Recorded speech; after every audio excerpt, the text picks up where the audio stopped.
पूरा बिहार के मुखिया लोग हड़ताल कैले बा। ऐसे कि अब ये लोग के 2500 के महीना से पेट नहीं भरत, अब चाहिए ये लोग के 10,000 महीना। अब 25 करोड़ के प्रॉपर्टी हो जाता 5 साल में, और जब 10,000 के महीना हो जाई तब तो हमारा बुझाता कि 100 करोड़ के प्रॉपर्टीज हो जाई 5 साल में।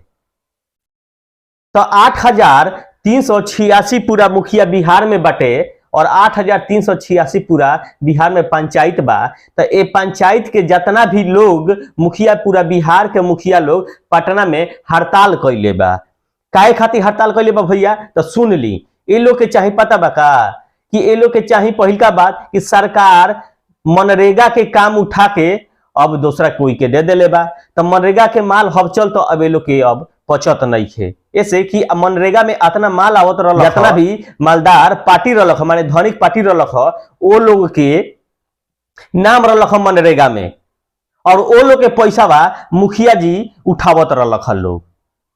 ऐसे कि मनरेगा में अब कहे के मतलब कि अब फ्री के पैसा अगर मिल जाई अब धनिक आदमी के, तब का करी? 50% दैये न दी मुखिया लोग के। अब मनरेगा के मतलब होला कि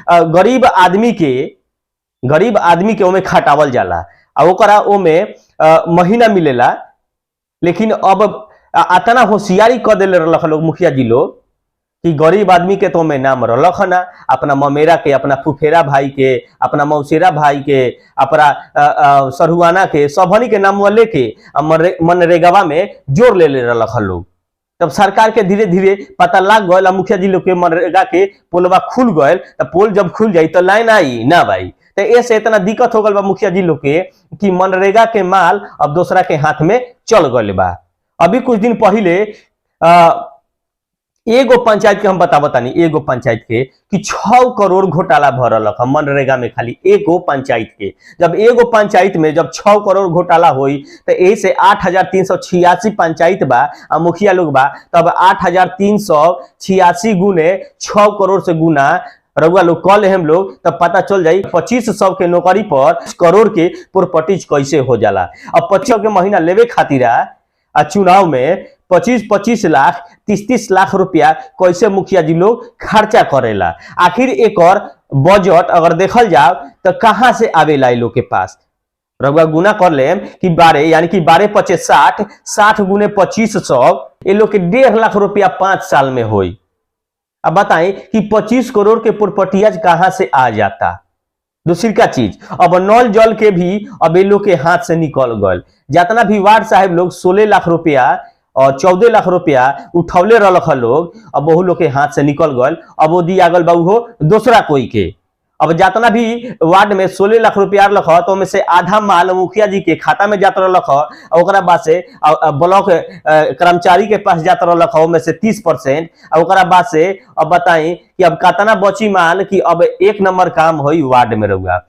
7 निश्चय योजना के तहत जितना भी रउआ लोग के काम बा अभी तक ले एगो सक्सेस काहे नहीं थे भइल। ना होके के कारण बा कि भ्रष्टाचारी, दलाली, घुसखोरी इतना ना हो गइल बा कि अब का बतावल जाओ। अब भाई अब ये लोग के मांग बाटे कि 22 सूत्री मांग कि सरकार अब हमनी के सुरक्षा देवो, माने मुखिया लोग के सरकार अब सुरक्षा देवो।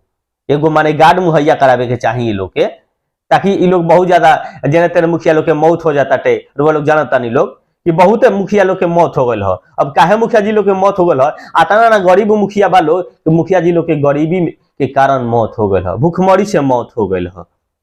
ठीक बा कि 2500 के जब महीना मिलता तो बिहार के जावना भी जिला से रउआ लोग होखी लोग मुखिया जी लोग, वो जिला में तो पहिलका बाद 2-3 किता घर हो जाता। आ जावना क्षेत्र से रउआ लोग होखी लोगनी, वो क्षेत्र में अगर ना होखे तो हमारा बुझाता कि 8-10 बीघा तो जमीन जरूर हो जाता चेवरात वगैरह में। ठीक बा। अब आ जाए, अब बिहार के राजधानी पटना में 2 किता से कम घर नहीं खे बनत। अब आई, अब एहू से हारला के बाद अब दिल्ली में, माने भारत के राजधानी दिल्ली में, अब दिल्ली में भी कम से कम 1 किता घर जरूर होके के चाहिए। आ जीतला के बाद जीतते जानता नहीं सबसे पहिलका कदम का उठेला, एगो दुआर पर 15 लाख 20 लाख के एगो स्कॉर्पियो जरूर होके के चाहिए। चुनाव से पहले जब मुखिया के औकात 0 रहेला, जीतला के बाद करोड़ों में हो जाला। तो केकर पैसा बा पता बा?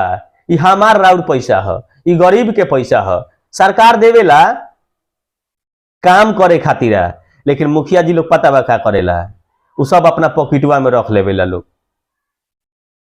अब भाई अब ए लोग के मांग बाटे कि अब हमनी के लाइसेंसी बंदूक मिले के चाहिए। सरकार अब हमनी के एगो बंदूक देवो ताकि हमनी के अपन सुरक्षा कर सकी। अब बताई, जब एगो साधारण मुखिया आदमी बन जाता, सरकार अभी एगो माने कि गन नहीं देत सुरक्षा करे खातिर, तो कतना मुखिया लोग के लइका रंगदारी क के गरीब आदमी के अब गोली मार देता। तब बताइए अब एगो एक्स्ट्रा में अब एगो और बंदूक चाहिए।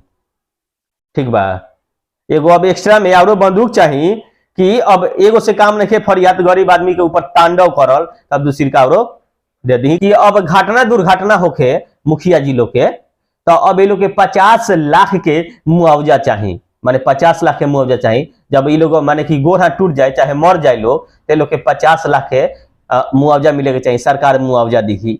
ठीक बा।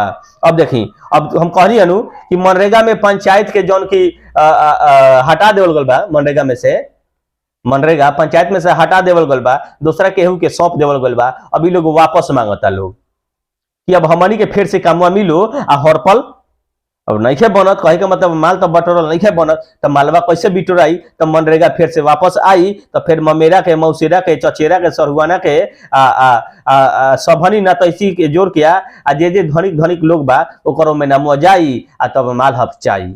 अब देखी, नल जल के संचालन PHED के जगह पंचायत को भी दिया जाए। अब कहे के मतलब कि नल जल के संचालन अब मुखिया जी के, वार्ड जी के अब नहीं के, अब PHED के दे देवल गल बा। तभी लोग मांग करता लोग कि अब फिर से अब हमनी के पंचायत में वापस आवे के चाहिए, देखरेख करे के चाहिए। अब भाई अब मुखिया जी लोग अपना सुरक्षा की गारंटी मांगता लोग। बताई, जब रउआ लोग 5 साल में अपना पंचायत के खुद सुरक्षा नहीं कर पावत सही से, जीतला के बाद कोनो गरीब आदमी के पास एक बेर नजर फेरे नहीं जात, अब सरकार लोग के अब गारंटी के माने सुरक्षा के गारंटी देवो। केंद्र सरकार द्वारा 15वें वित्त आयोग की अनुशंसा पर मिलने वाली राशि को मुहैया कराया जाए। अब कहे के मतलब कि अब इ लोग के जन 2500 रुपया मिलता, अब 2500 से ना अब 10,000 रुपया महीना मिले के चाहिए। अब ये लोग के 15वें वित्त आयोग के द्वारा अब अनुशंसा यानी कि मुहैया करावे के चाहिए कि अब हमनी के बढ़ोतरी होके के चाहिए पैसा। अब बताइए, ये सब पंचायत जन प्रतिनिधियों को कम वेतन में बढ़ोतरी की जाए, यानी कि अब जितना कम मिलता है लोग के पैसा बा, अब उसे अधिक मिले के चाहिए। ठीक बा।